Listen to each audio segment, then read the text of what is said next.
What's up again, everybody? Well, we just got done with pre-release weekend, which means we are finally in the home stretch before this Outsiders set releases. But before we get there, let's talk about pre-release, because I don't know about you, I had an absolute freaking blast at my pre-release event. I went to one pre-release, it was on Friday night, and I went to Reaper Game Store. If you've ever heard of any OG Fab stores, you should have heard of Reaper Game Store, because they're like the OG Fab store, which is kind of crazy. They're the reason I am in this game, and it was a pleasure to go down to their new location and play with like 50 people. It was like huge. It might not have been actually 50 people, but it felt like that.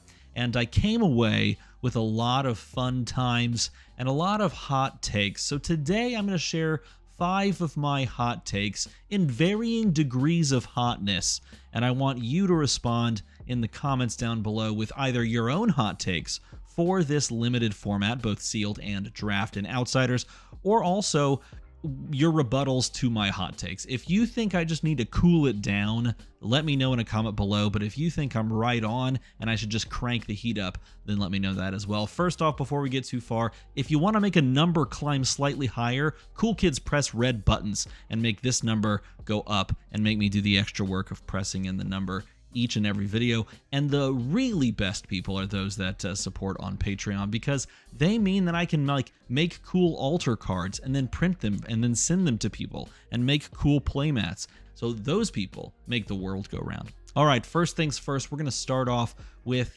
perhaps the most lukewarm of takes. This is the easiest take, in my opinion, to agree with, and you probably agree with me on this as well, based on your local meta, if you will, for sealed. But yeah, Uzuri rules in sealed. I think as far as what I personally experienced, I should preface this whole thing.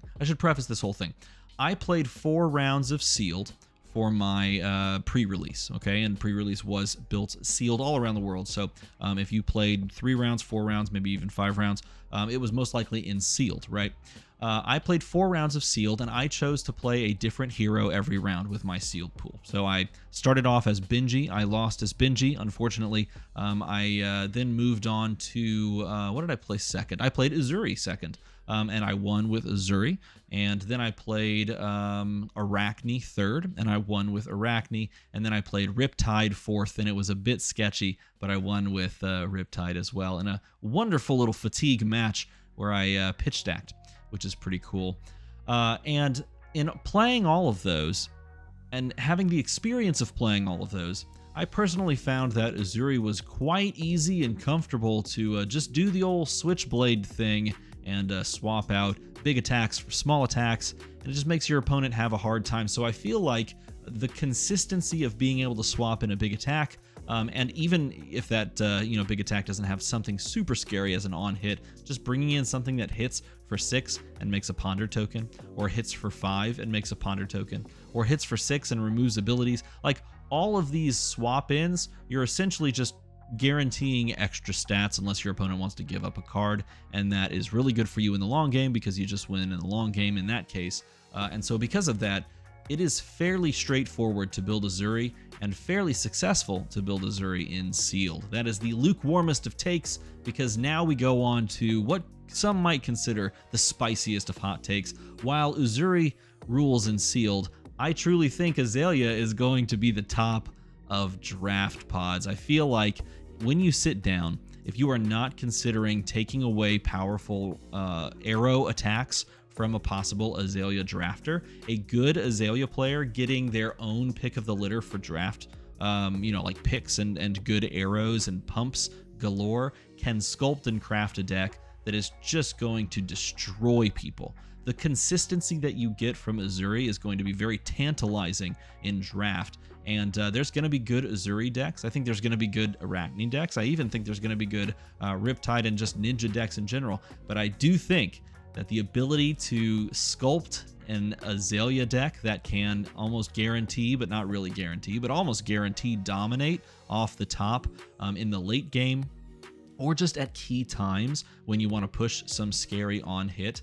In this format where you can both push dominate and have on hits that give negative status effects that really help you in a lot of ways, I think Azalea is actually going to be the top of the draft format. This is a quite hot take. Let me know in a comment below if this is too hot or if you're right on board with the Azalea cult and believing the hype. But I do think that Azalea is going to be the top of the draft, and it's up to you to prove me right or wrong.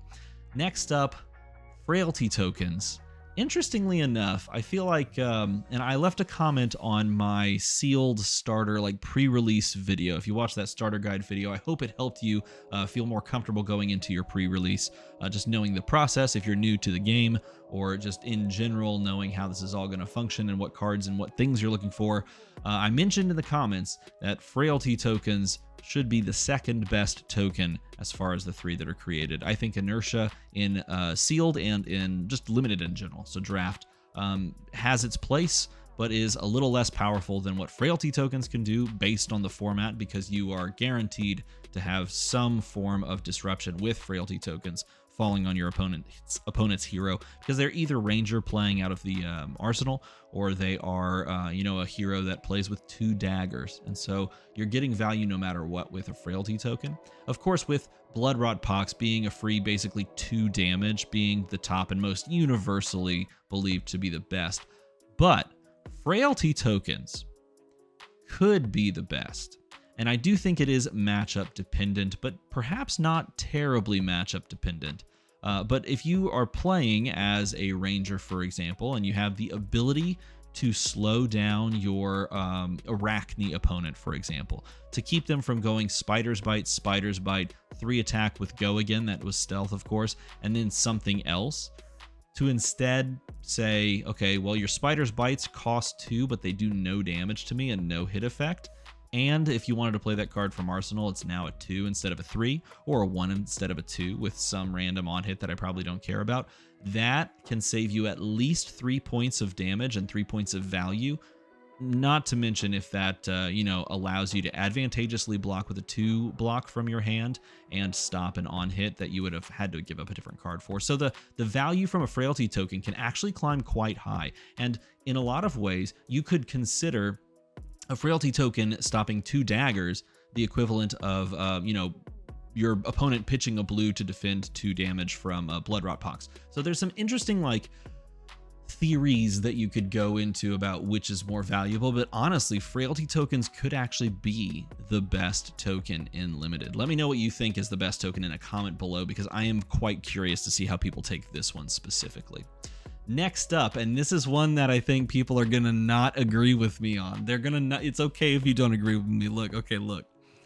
Ninja is both underpowered and underrated in this format. I like this one a lot because it reminds me of the stupid ESPN things that they do, those random little spots that they throw in there. It's like, this team is going to go to the playoffs, and also they're gonna be 1-11. Which one will it be? Honestly though, I do believe that Ninja is both underpowered and underrated, and here's why. One, I feel like a lot of players specifically avoided Ninja this pre-release, and it could be just because the spice of Ranger being good, or the hotness of Assassin being new, or Ninja just being more finicky in general, or Ninja having a larger proliferation of 2 blocks. It could be for any of those reasons why people maybe shied away from playing Ninja, or didn't find as much success as the other classes as they did with Ninja. But I do truly believe, even though they are underpowered in some respects with regards to how many 2 blocks they have and all the combo starters and trying to line things up, I do believe that just like in Welcome to Wraith, when we sat down to play Welcome to Wraith and people really started digging in and realizing how good Ninja can be to, fatigue your opponent and play this value game of back and forth, picking your moments to really string together a combo, or just playing defensively and, taking it down to the wire.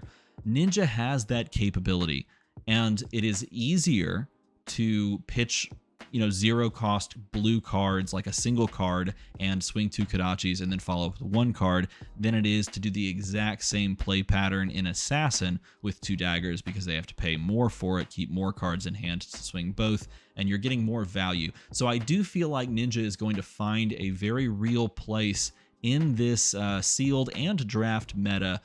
perhaps more on the controlling side, which is hilarious because that's how Katsu was good in the beginning anyway.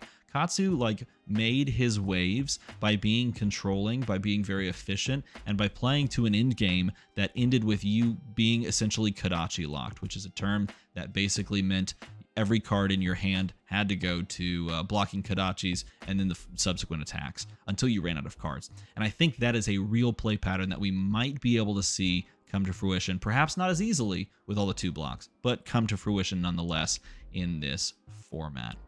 And finally, I know it's a little short video, but that's okay because this is the hottest of all takes, and you're gonna disagree with me, maybe. I think that this will go down in history. There's all the people in the comment section, they're like, no, he's gonna say the words. He's gonna say the words. I'm gonna say the words. Outsiders Limited will go down in history as the best limited, say it with me now, of all time. It's gonna be the best, and personally, in my personal opinion, Welcome to Wraith is currently the best, just because it's so much fun to draft and to play sealed in.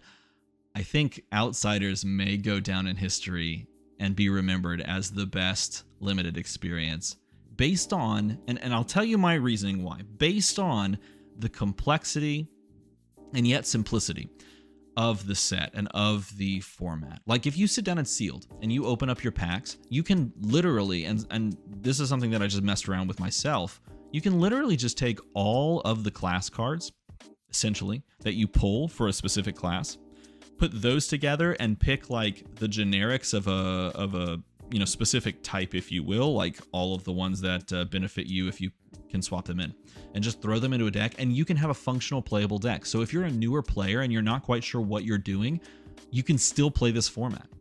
And if you like complexity and you like putting these different packages together, okay, I have like the Knives Matter packages, I have like this combo line package, but I don't want this specific one, so I'm going to sub in some generics. Got to make sure I have my 0 costs. Now I'm playing Ninja, or I swap those out. Now I'm playing Assassin because I have some crossover cards with the hybrid cards. There's so many ways that you can take this as far as complexity is concerned as well. And I think that people are going to remember that fondly going forward, and they're going to remember all of these heroes fondly. The only reason and the only way I see this not coming true, and this is my hot take and I believe it, the only way I see it not coming true is if Azuri turns out to be so good that she just dominates both formats.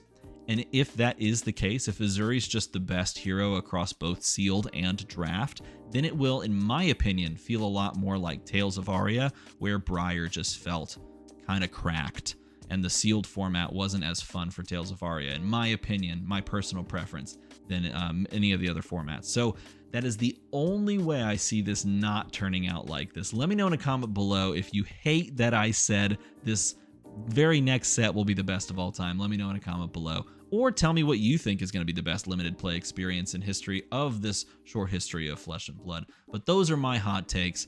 If you enjoyed this video, a nice little palate cleanser leading up to the drop of Outsiders, let me know in a comment below what you enjoyed about it. Make a number go up because, making numbers climb higher is very fun. It's very fun to watch that. It's like a game. As always, thanks for watching.